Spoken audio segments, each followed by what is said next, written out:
Praise the Lord. सबको प्यार भरी जय मसीह की एक बार फिर से मैं रजिंदर अपने यूट्यूब चैनल के ऊपर आप सभी विश्वासी भाई बहनों का स्वागत करती हूँ। जितने भी इस वीडियो को देखते हैं सुनते हैं मैं उन सबका धन्यवाद करती हूँ, क्योंकि वचन कहता है सुनना क्या है, मसीह की बातों को।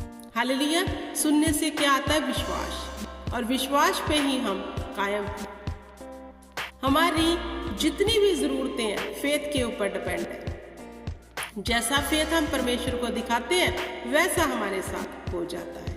मेरे प्रिय भाई बहनों, आज का जो मैं विषय लेकर आई हूँ वो ये है, प्रार्थना या उपवास जब भी रखें धन्यवाद के साथ रखना।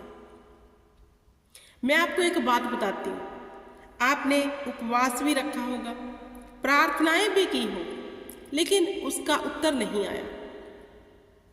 अब मैं आपसे एक बात पूछना चाहती हूँ, परमेश्वर ने इंसान को क्यों बनाया? इसलिए परमेश्वर ने आदम और हवा को क्रिएट किया था कि वह उसकी महिमा करें। आज हमसे परमेश्वर क्या एक्सेप्ट कर रहा है कि हम उसकी महिमा करें। हालेलुया। उसने कहा मेरे धर्म और राज्य की खोज कर धरती की सब वस्तुएं तुम्हें पीछे पड़कर मिलेंगी। अब इस वचन को हम स्किप करके ना तो धन्यवाद की भेंट लेके जाते हैं। हम कैसे जाते हैं उपवास प्रार्थना में? अपनी जरूरतों को लेकर। मैं आपको एक प्रैक्टिकल बताती हूँ जो मैं करती हूँ। सच है ये बात। जब जब मैं परमेश्वर को धन्यवाद की भेंट चढ़ाती हूँ, जब जब मैंने उपवास में धन्यवाद की भेंट चढ़ाई, कोई लिस्ट नहीं रखी, सबसे पहले परमेश्वर को धन्यवाद दिया। मैं सच कहती हूँ मेरे प्रिय भाई बहनों, अगर मैं 3 दिन की फास्टिंग प्रेयर में हूँ तो चौथे दिन मुझे उत्तर मिल गया है। ये सच बात है। और जिन लोगों को लगता है कि उनके ज्यादा बोलने से परमेश्वर सुनेंगे, ये बिल्कुल गलत है, बिल्कुल गलत है।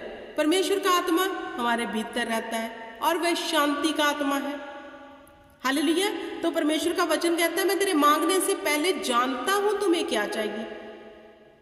जो दिल और गुर्दों को जांचने वाला परमेश्वर है वह हमारी नीड्स को जानता है।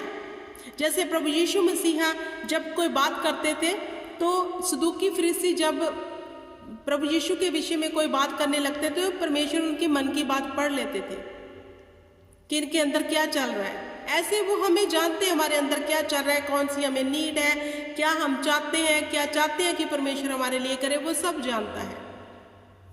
तो मस्ट इम्पोर्टेंट क्या है? हमें दीनताई के साथ, हम्बलताई के साथ, नरमताई के साथ परमेश्वर को धन्यवाद की भेंट देनी है। फिर देखना, जब आप धन्यवाद की भेंट दोगे परमेश्वर आपकी प्रार्थना को सुनेगा। और जो लोग कहते हैं ज्यादा बोलने से परमेश्वर सुनता है, उसका बड़ा धोखा है आपको। हालेलुया। क्योंकि उसने कहा मेरे कान इतने बहरे नहीं कि तेरी आवाज को सुन ना सके। हालेलुया। ऐसा नहीं है कि ज्यादा बोलने से सुनेगा।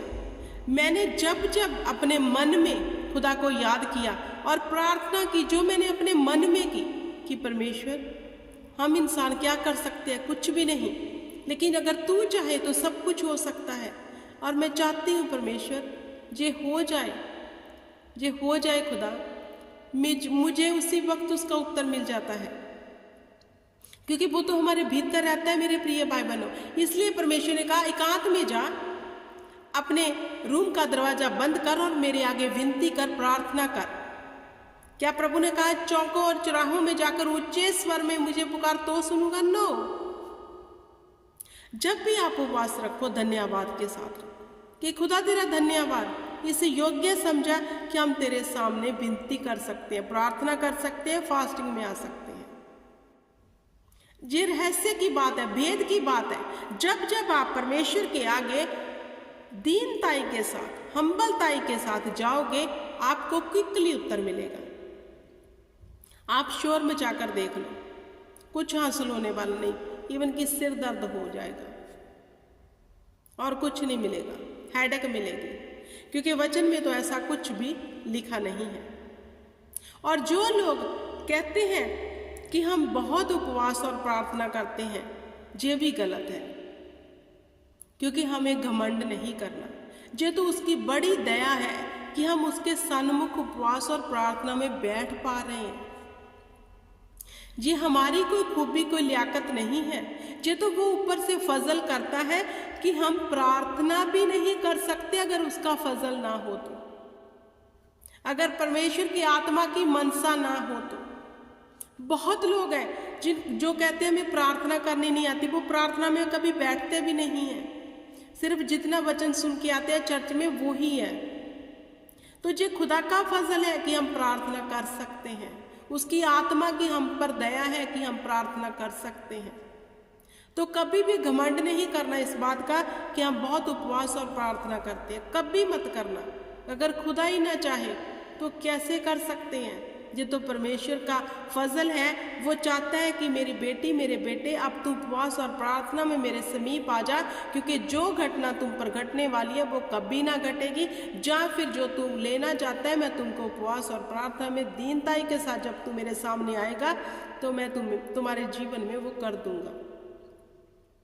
हम उपवास प्रार्थना करते क्यों हैं? इसीलिए कि हम उसे लव करते हैं, इसलिए नहीं कि हम अपनी ज़रूरतों को लेकर जाएं तो उपवास करके परमेश्वर के ऊपर हम कोई एहसान कर रहे हैं, नहीं। हालेलुया। तो मेरे प्रिय भाई बहनों, परमेश्वर का वचन सत्य है, अटल है। मत्ती में लिखा है, परमेश्वर ने साथ ही साथ में, मांगो तो दिया जाएगा, ढूंढोगे तो तुम पालोगे, खटखटाओ तो तुम्हारे लिए खोला जाएगा। तो जो ढूंढता है उसे मिल जाता है। हालेलुया। हर मांगने वाले को मिलता है। मांगना कैसे है ये डिपेंड करता है हमारे ऊपर, कुड़कुड़ाकर, बुड़बुड़ाकर, या फिर धन्यवाद के साथ। जो धन्यवाद के साथ मांगेंगे वो क्विकली अपने जीवन में आंसर को ले लेंगे। अगर हम 10 साल के विश्वासी हैं और आज भी कुड़कुड़ा रहे हैं, ये तो बड़ी गलती है हमारी, ये बड़ा धोखा है हम अपने साथ कर रहे हैं। क्योंकि वचन की समझ हो गई है, 10 साल से विश्वासी हैं, फिर भी कुड़कुड़ा रहे। परमेश्वर की महिमा को देखा भी है, परमेश्वर के कामों को अपने जीवन में देख भी लिया, फिर भी इजराइलियों की तरह कुड़कुड़ा के अपनी हर वो ब्लेसिंग को डिले कर रहे हैं। धन्यवाद के साथ जाना है, कुड़कुड़ा कर नहीं, बुड़बुड़ा कर नहीं। हालेलुया। मेरे प्रिय भाई बहनों, जब जब प्रार्थनाएं, उपवास परमेश्वर के दास दासियों, नबियों ने बाइबल में की, तब तब उन्होंने अपने जीवन में ऐसे मौजज़े देखे, हमने पढ़ा है। दानियल 3 टाइम परमेश्वर के आगे प्रार्थना करने जाता था तो परमेश्वर उस पर भेद प्रकट करते थे। हालेलुया। जब परमेश्वर का आत्मा हमारे भीतर से होकर प्रार्थना करता है तो हमारे जीवन में मौजज़ा होता है।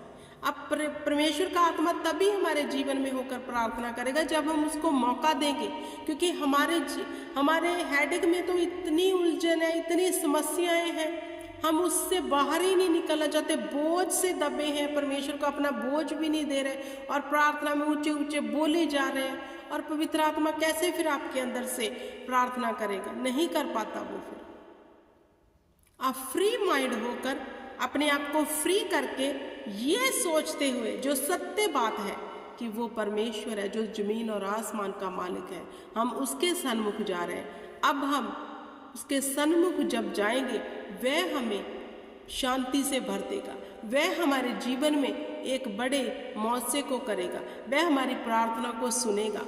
एकदम शांति से उसके समीप जाओ, क्वाइटनेस के साथ उसके समीप जाओ, अबड़ तबड़ पे नहीं, ऐसे बहुत सारा बर्डन लेके मत जाओ।